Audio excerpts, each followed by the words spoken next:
बच्चों को अरे पूरे प्यार भगा दी तुम लोग हमारी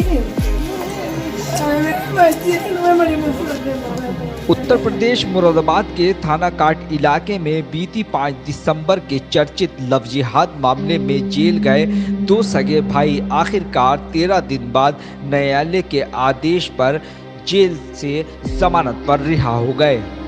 जेल से रिहा होने के बाद जेल से बाहर आते ही राशिद ने सरकार को धन्यवाद दिया।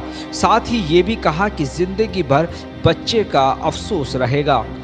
जिन लोगों की वजह से हमको जेल जाना पड़ा, हम उनके खिलाफ कोई कार्रवाई नहीं करना चाहते, लेकिन अगर उन्होंने आगे हमें परेशान किया तो ज़रूर कार्रवाई करेंगे।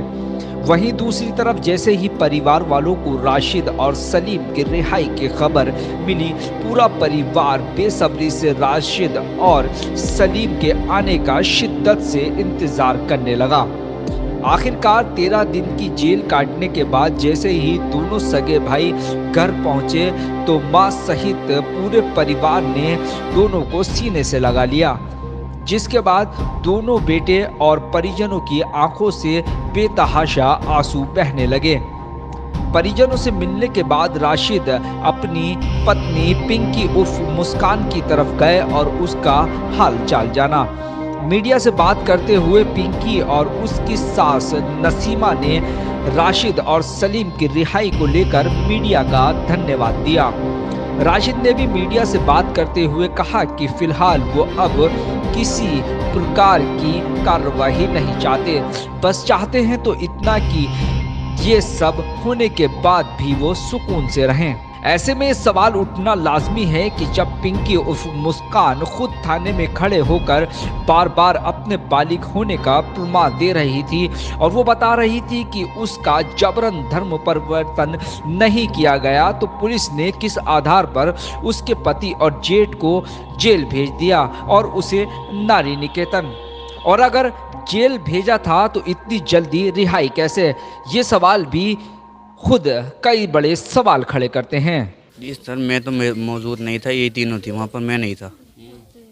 मैं घर पर आ गया था तो बजरंग दल वालों ने नहीं पकड़ा था। फिर बाद पर शाम को गया था मैं इनके कहने पर, अपनी वाइफ के कहने पे। शाम को मैं जाके थाने में पेश हो गया था। वहाँ जाकर मुझे बंद कर दिया। बंद करके रात को मेडिकल वगैरह हुए हमारे, और अगले दिन जेल को फरार कर दिया था हमें। ठीक था, कुछ वो नहीं, मारपीट कुछ नहीं, सीधा जेल से अब सीधा हम घर आ गए।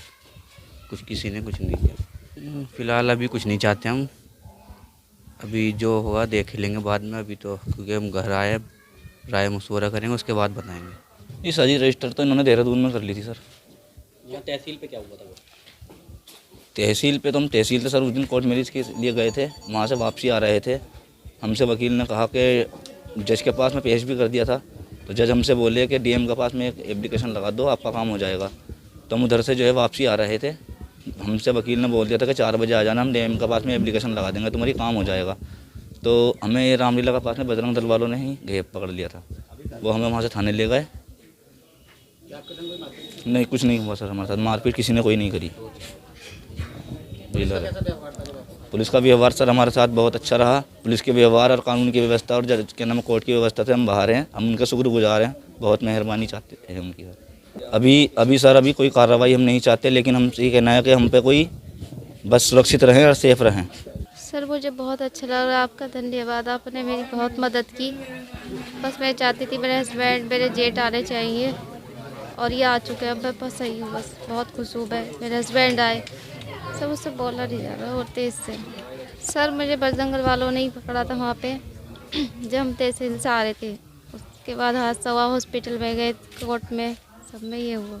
सर अभी मैं बाद में बताऊंगी, उसके बाद अभी हम बातचीत करेंगे। मेरे हस्बैंड आ चुके हैं, उसके बाद मैं अभी बताऊंगी। अभी कुछ कार्रवाई नहीं कर रही हूँ मैं। जी हमें तो बहुत अच्छा लग रहा है। क्या कहना चाहेंगे? बस क्या कहना चाहेंगे, बस हमारा बच्चा हमारे घर आ गए, हमारी बहू आ गई है, बस हमें इससे बड़ी खुशी कोई नहीं है। हम बहुत बड़ी खुशी जी, बस किस वजह से हुआ, हम तो आ रहे थे तहसील से, उससे दीपक वकील से मैं राय मशवरा लिया, कोर्ट मैरिज के लिए। शादी तो कर चुके थे ये 5 महीने पीछे, 6ठा महीना लग गया अब। तो हम आ रहे थे, उन्होंने हमसे पैसे भी ले लिए और हमें बजरंग वालों से पकड़वा दिया रास्ते में से। बजरंग दल वालों से? जी हाँ। उसके बाद क्या हुआ? उसके बाद उन्होंने हमें थाने में ले जाकर बंद कर दिया। लड़की ने सारे बयान दिए, सब कुछ किया, उन्होंने सुनी नहीं है, वगैरह झूठ है। कागज़ दिखाए, सब कागज़ दिखा रही थी, वो बयान भी दे रही थी, पेपर दे रही, दिखा रही, वो जब भी कह रहे हैं सब झूठ है, ये तो सब ऐसी है, ये कुछ नहीं है, ये तो हम तो कहीं से ही बनवा लेंगे। ये नाटक दिखा रही, झूठ बोल रही है। उनने कहा ना मुझे मतलब ऐसे भी हूँ, तो वो कह रहे नाटक दिखा रही, झूठ बोल रही है, इसका तो बच्चे भी ख़त्म करवा दो। कुछ ऐसी बात नहीं, उन्होंने बजरंग वालों ने ये बोला, क्या बोला? है ना, इसका बच्चे भी ख़त्म करवा दो, ऐसा कुछ नहीं, झूठ बोल रही है ये। तो उन्होंने कुछ नहीं करा, उसकी माँ को फ़ोन वोन करा, तो ज़बरदस्ती उसकी मम्मी को ही बुलाया गया यहाँ पर। उन्होंने मना कर दिया था आने के लिए, ना हम नहीं आ रहे, हमारे पास तो पैसे भी नहीं आने के लिए। तो इन्होंने जीप भेजी, फिर यहाँ से थाने से पहुँची थी जीप, पुलिस वाले भी गए थे। तो रात को 12 बजे तो मुझे छोड़ दिया, मुझसे ये बोल दिया ना सुबह को हम इन्हें तीनों को छोड़ देंगे। पुलिस वालों ने ये कहा मुझसे, तो मैं आ गई। सुबह को मैं चाय लेके गई तो वहाँ देखो तो वो है ही नहीं, वहाँ लड़कों को चालान काट दिया, लड़कों को जेल भेज दिया। हमारे इसका भी नहीं पता, फिर हमें पता नहीं चला कहाँ है, अब आके पता चला था कहाँ हैं ये।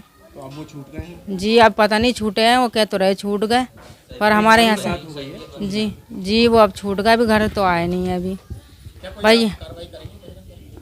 जी अभी तो हम अपने बच्चों से पूछेंगे हमारे बच्चे क्या चाहते हैं, हमारे बच्चों के साथ क्या हुआ है। उनके साथ बहू का तो हमें पता चल गया, हमारा तो बहू का बच्चा ख़त्म ही कर दिया। बस हम उसके बाद आपको बताएंगे कि हमें क्या करना है। पर लेकिन आप लोगों का बहुत बहुत धन्यवाद, आप लोगों ने बहुत साथ दिया हमारा।